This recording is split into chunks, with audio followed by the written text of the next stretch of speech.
How many bad shots do you hit each round? And how many do you think a 5 handicap has in them each day? 5? Maybe 7 or 8 if they can erase some with birdies. Let's keep track today.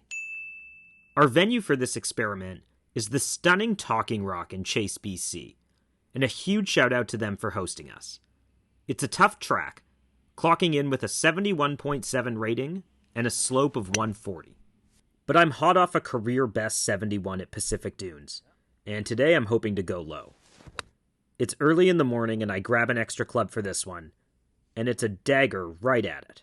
All right, those are 2 pretty good approaches. We're going good? Yeah, man, if I miss that...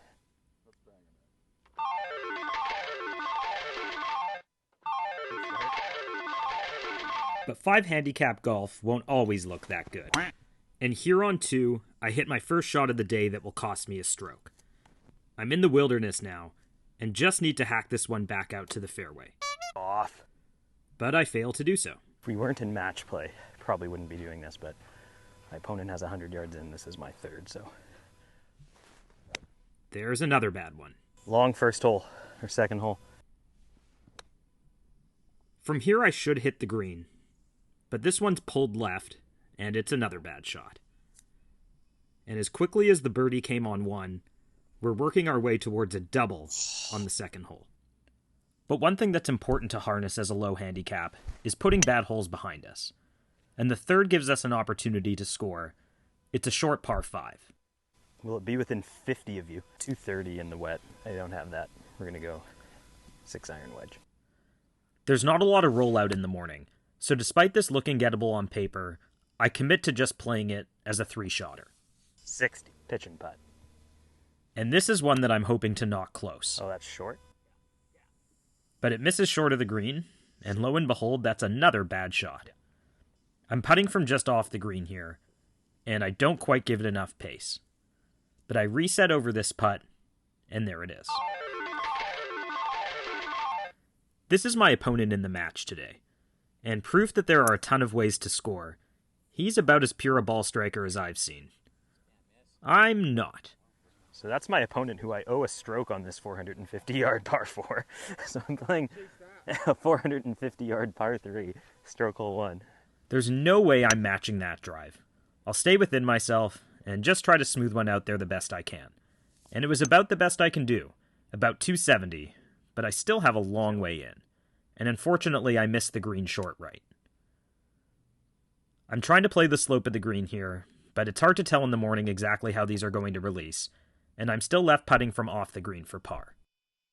Right idea, I just didn't hit it. I'll have to tidy up for bogey, but I expect a bogey on stroke hole 1. And it's followed by stroke hole 3. This is a dog-leg 430-yard par 4, and playing a fade means I still have a long way home. Oh, another push. And with another hybrid in, I hit my 7th bad shot through only the 5th hole so far. But this is the part of the game I'm comfortable with. I make up a lot of strokes around the greens, and chipping and putting is something I'm pretty comfortable with. Add another to the tally, but I'm staying in good spirits. The ball's below my feet here, and I'm just trying to get one to makeable range, and I would have liked to have done better than this. Nonetheless, I spent some time lining this one up, and at least gave it a decent run. I'll have to settle for another bogey. The par 5 7th gives me another opportunity to score, even when I don't get all of my drive. Middle of the fairway. This second shot is pretty wide open. There's only one place that I can't put it. Don't be a bunker there. But I do. From here, I'd love to get one on the green and get out of here with a 2-putt par.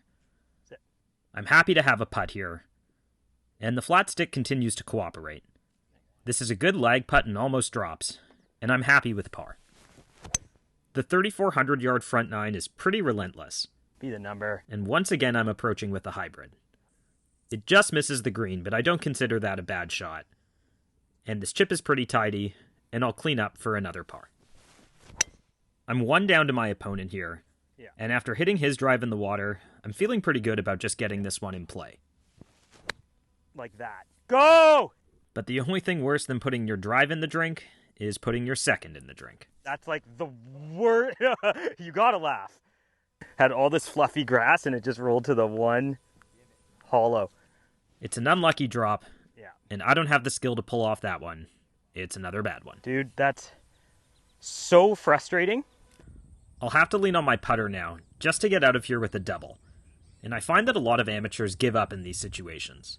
But the scorecard doesn't discriminate whether your next putt is one for eagle or one for double. It's a frustrating way to bookend the 9, but it could have been worse. I hit more than one bad shot per hole, and only managed to hit 2 greens in regulation. But a pretty tidy flat stick, with only 12 putts, means that I'm only 5 over through 9, and the round can definitely be resurrected from here. But it'll be a grind. Hold on. Fortunately, you can hit a bad shot or 2 on a par 5 and get out with a par. Oh, saw it kick out. Hold the finish. Hold the finish. On this hole, we'll put that theory to the test. A bad drive and a bad hybrid means that I'll have another hybrid in. Thanks. But this one's flushed. That should be good. And somehow after all of this, I wind up getting a look at my opponent's putt for birdie before lining up a birdie putt myself. It's right on line. I thought it was in. That would have been a very unlikely birdie. And I'm thrilled with the par here. Would you look at that? Another hybrid in. This one's all over it, and I'll take a second to show you how I line up the birdie putt. I'm not seeing much. So in my mind, I'm aiming right edge.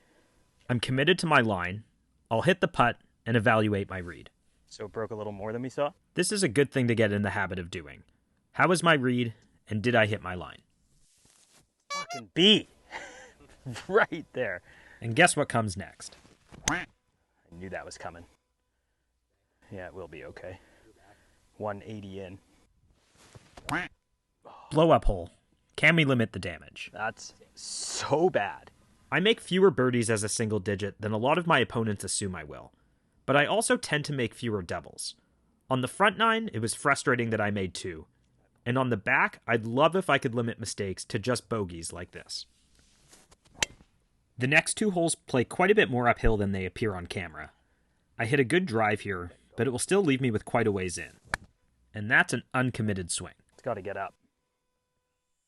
Not even close. I can still get up and down, Shanked it. but not like this. And this is actually a testing downhill slider. I'm really just trying to preserve a 2-putt here. And fortunately, I do. We've come to a make-or-break stretch of the round. The back 9 hasn't started the way we wanted to.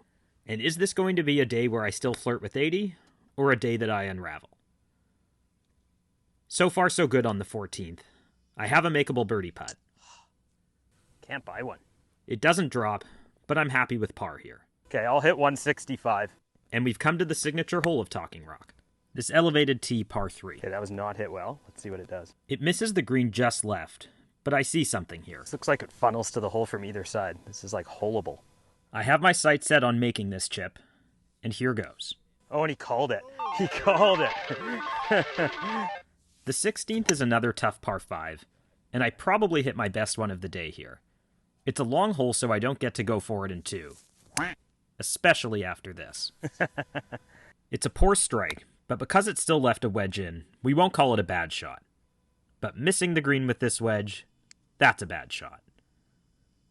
And so is this putt. Whoa. Did not see that. I didn't give it the respect it deserved, and it leads to a frustrating bogey. That was so bad. Oh my god. The short 17th is a birdie hole if there ever was one, and I start by just smoothing a driver into play, leaving myself a wedge in. And then I do that. Let it never be said that low handicaps are immune to this stuff, even ones who count pitching and putting as the best parts of their game. And on this day, doing that cost me the match. There's the turn. I fail to make par here, and that seals the defeat. 18 is a sneaky narrow hole, and it allows me to get away with this shot. So bad that it's awesome. In the fairway is fine, and even though I sort of schmeagle this 7-iron up to the front of the green, I will have a putt from just off.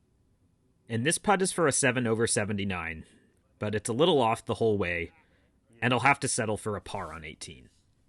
It's good for a score of 80, which is a differential of only 6.7, meaning that if I played like this every day, my handicap would be just over 6. That's not bad considering 20 bad shots throughout the round. In fact, I think a lot of high handicaps should aim to just have one good shot per hole. And if they can keep the putts down like I did today, they'll find their scores dropping very quickly.